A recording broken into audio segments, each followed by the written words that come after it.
राजकीय स्नातकोत्तर महाविद्यालय देवली राजस्थान से मैं doctor Vinod Kumar Sharma, associate professor, department of business administration, आपको आज मैं बीकॉम पार्ट सेकंड के बिजनेस एडमिनिस्ट्रेशन के फर्स्ट पेपर जो एमडीएस यूनिवर्सिटी के सिलेबस पर आधारित है, कंपनी विधि, उसमें आपको आज मैं निजी कंपनी की परिभाषा एवं विशेषताओं के बारे में बताऊंगा।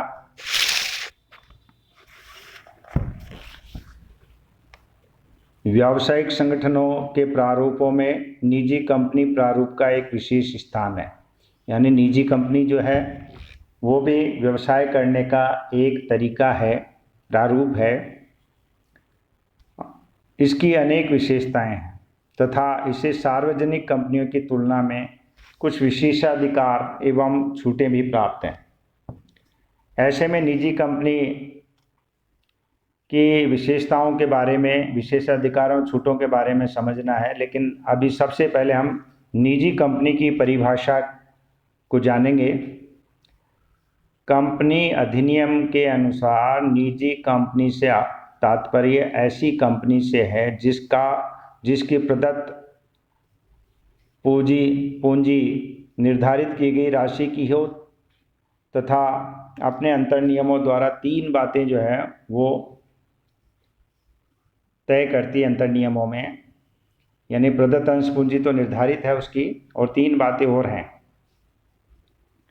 वो पहली बात यह है, अपने अंशों यदि हों तो के हस्तांतरण के अधिकार पर प्रतिबंध लगाती है।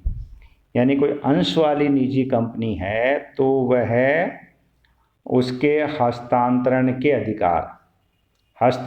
अधिकार को प्रतिबंधित कर देती है।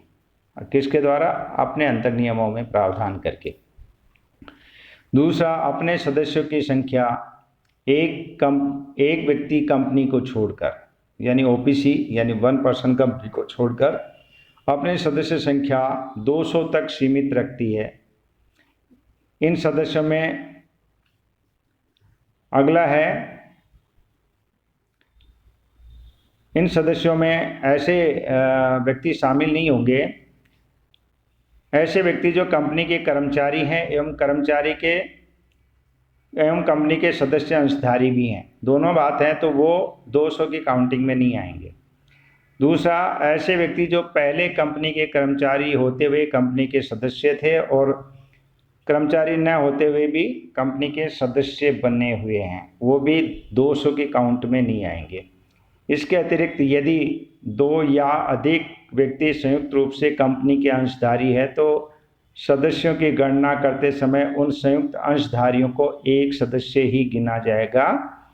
ये कंपनी संशोधन अधिनियम 2015 धारा जो है संशोधित धारा 268 में बताया गया है। तो दो बातें हो गई, एक अंश हो तो हस्तांतरण पर प्रतिबंध लगाता है और ओपीसी कंपनी को छोड़ के अंतर नियमों में 200 तक सीमित सदस्य संख्या रखने का तय करता है। और तीसरा, अपने प्रतिभूतियों के क्रय के लिए जनता को निमंत्रण देने पर निषेध लगाती है। ये तीन बातें जो है निजी कंपनी की परिभाषा मानी जाएगी। ऐसी कंपनी है। तो अब इसको और अधिक अच्छे से समझने के लिए, अच्छी तरह से समझने के लिए हम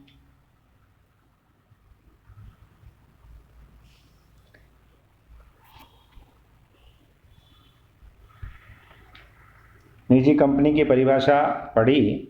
यानी ये व्यापार करने का एक तरीका है और जो सार्वजनिक नहीं है तो वो निजी कंपनी है। और निजी कंपनी की विशेषताएं, धारा 268 तथा कंपनी अधिनियम के अन्य प्रावधानों एवं नियमों के आधार पर निजी कंपनी की कुछ विशेषताएं इस प्रकार हैं जो आप देख रहे हैं। पहला है, जो उसकी परिभाषा में भी मैंने आपको बताया, पहला है अंश अंतरण पर प्रतिबंध। निजी कंपनी की एक प्रमुख विशेषता यह होती है कि वह अपने अंशधारियों के अंशों के हस्तांतरण के अधिकार पर प्रतिबंध लगा देती है। इसका तात्पर्य यह नहीं है कि एक निजी कंपनी के अंशधारी अपने अंशों का अंतरण कभी कर ही नहीं सकते। इसका तात्पर्य यह है कि वो ऐसा नहीं है कि अंतरण नहीं करेंगे। वास्तव में अंशों के अंतरण के अधिकार पर प्रतिबंध से तात्पर्य यह है कि सदस्य अपने द्वारा धारित अंशों को कुछ निश्चित प्रतिबंधों शर्तों के अंतर्गत ही अंतरित कर सकते हैं। ठीक है,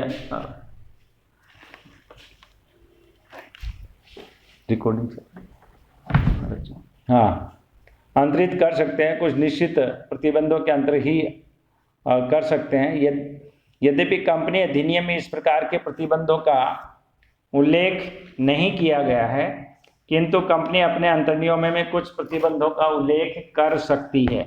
तो पहला था कि अंश अंतरण पर प्रतिबंध लगाती है। अब आप दूसरा देख रहे हैं, सदस्यों की संख्या पर प्रतिबंध। मतलब ये रेस्ट्रिक्शन है जो कंपनी अपने अंतर्नियमों में लगाती है।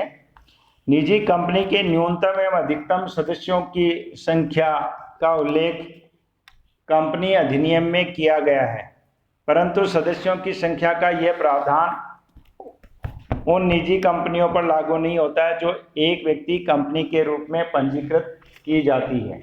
आजकल जो है एक नया प्रावधान जो किया गया है, वो किया गया है कि 1 पर्सन कंपनी बनाई जाती है, तो उस पर लागू नहीं है उसकी सीमितता का, उसको यानी वो 200 तक सीमित नहीं रखती, उसका तो एक है, तो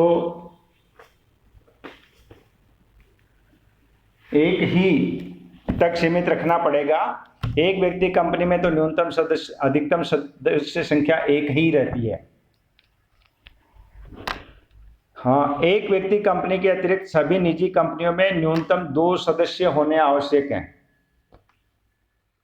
इनमें सदस्यों की अधिकतम संख्या 200 तक ही सीमित रखनी पड़ेगी, किंतु 200 सदस्यों की संख्या गिनती करते समय जो मैंने पूर्व में आपको बताया वो ध्यान रखा जाएगा विशेषताओं में कि कंपनी के जो वर्तमान कर्मचारी अंशधारी हैं उनको शामिल नहीं किया जाएगा। मान लीजिए कंपनी में कुल मिला के मान लो अंशधारी 150 हैं और उन 150 के अलावा 20 ऐसे लोग हैं जो कंपनी के अंशधारी भी हैं और कर्मचारी भी हैं, तो 150 ही मानी जाएगी। अगर मान लो 200 है और 20 ही अतिरिक्त है तो 200 ही मानी जाएगी। दूसरा है कंपनी के भूतपूर्व कर्मचारी जो कंपनी में कार्य करते समय भी कंपनी के सदस्य थे और अब नौकरी के छोड़ने के बाद भी सदस्य बने हुए हैं, यानी उन्होंने अपने सदस्यता को बनाए रखा है। यहाँ ये बात और ध्यान दिलाना चाहूँगा कि 2 या अधिक व्यक्तियों को मिलकर संयुक्त नाम से किसी कंपनी ने अंश खरीदे हैं, कंपनी के अंश खरीदे, तो यहाँ सदस्यों की गणना करते समय उन संयुक्त अंशधारियों को एक ही प्रथम संयुक्त अंशधारी को माना जाएगा। मान लो जी संयुक्त है, कोई 3 लोग मिलके एक जॉइंट रूप से 100 अंश खरीदते हैं तो वो एक ही अंशधारी माने जाएंगे और उसमें प्रथम जो अंशधारी है उसका ही नाम माना जाएगा, एक ही काउंट किया जाएगा। यहाँ उन्हें निजी कंपनी के सदस्य के रूप में ही माना जाएगा, यद्यपि ये तीनों अलग अलग व्यक्ति हैं। कोई जैसे राम श्याम मोहन है, ये तीनों मिलके 100 अंश खरीदते हैं तो उनको कंपनी के हिसाब से सदस्य के हिसाब से एक ही सदस्य माना जाएगा, एक ही अंशधारी माना जाएगा। और फिर उसके बाद में जो तीसरा आप देख रहे हैं, प्रतिभूतियों के अभिधान के निमंत्रण पर निषेध। प्रतिभूतियों के सिद्धांत अभिधान के लिए नियंत्रण पर निषेध। प्रत्येक निजी कंपनी को अपनी प्रतिभूतियों के अभिधान के लिए जन सामान्य को आमंत्रित करने एवं अंतर्नियमों के द्वारा निषेध भी लगाना होता है। अब ये बात आती है कि जो अभिधान है, प्रतिभूतियों का जो अभिधान है, वो निमंत्रण करके नहीं किया जा सकता, अपने स्तर पर ही किया जा सकता है। तो जन सामान्य को आमंत्रित करके नहीं किया जा सकता। अतः कोई भी निजी कंपनी अपनी प्रतिभूतियों के अभिदान के लिए जनता को कभी निमंत्रित नहीं कर सकती है, क्योंकि अगर जनता को निमंत्रित करेगी तो वह एक तरह से सीमित कंपनी, सीमित सदस्य नहीं रख पाएगी और किसको वो अलॉट करेगी, और जनता को करने का मतलब वो सार्वजनिक होगी, और सार्वजनिक कंपनी जो है वो निजी कंपनी नहीं हो सकती है। फिर है जनता से धन निक्षेप आमंत्रित एवं स्वीकार करने पर निषेध। कोई भी निजी कंपनी जनता से धन निक्षेप आमंत्रित एवं स्वीकार नहीं कर सकती है, क्योंकि वो फिर पब्लिक से करेगी तो फिर पब्लिक कंपनी हो जाएगी।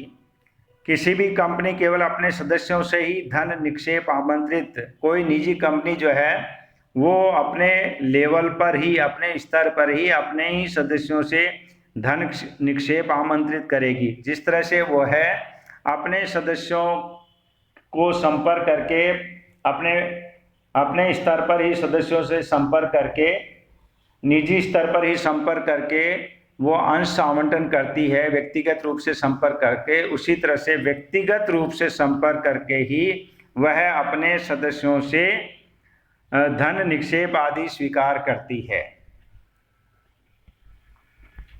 फिर अगला आप देख रहे हैं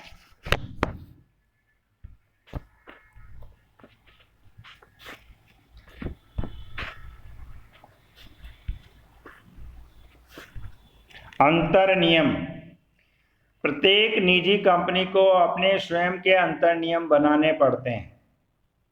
ऐसा इसलिए है कि प्रत्येक निजी कंपनी को धारा 268 के अनुसार कुछ प्रतिबंध, सीमाएं तथा निषेध एवं अंतर नियमों में अनिवार्य रूप से सम्मिलित करने पड़ते हैं। तो ये जो बात, प्रमुख बात है निजी कंपनी के साथ, वो ये है कि निजी कंपनी को अनिवार्य रूप से अंतर नियम स्वयं के ही बनाने पड़ते हैं, किसी को अंगीकार नहीं कर सकते अन्य अंतर नियमों को। क्यों? क्योंकि उसको ये स्पष्ट रूप से उल्लेख करना पड़ता है धारा 268 के अनुसार, जो प्रतिबंध और सीमाएं, जो निषेध, जो बातें बताई विशेषताओं में, और जो कंपनी की परिभाषा में जो बताई गई है, परिभाषा में जो विशेषता बताई गई है, वो अंतर नियमों द्वारा ही समझी जाएगी, अंतर नियमों में प्रावधान करने पर ही वैध मानी जाएगी, और अनिवार्य रूप से इसलिए सम्मिलित करना पड़ेगा। वो जो सदस्य की संख्या 200 तक सीमित रखना, अंश हस्तांतरण पर प्रतिबंध लगाना और जनता को आमंत्रित नहीं करना, तीनों बातों का उल्लेख किस में करेंगे? वो अंतर नियम ही तो करेंगे।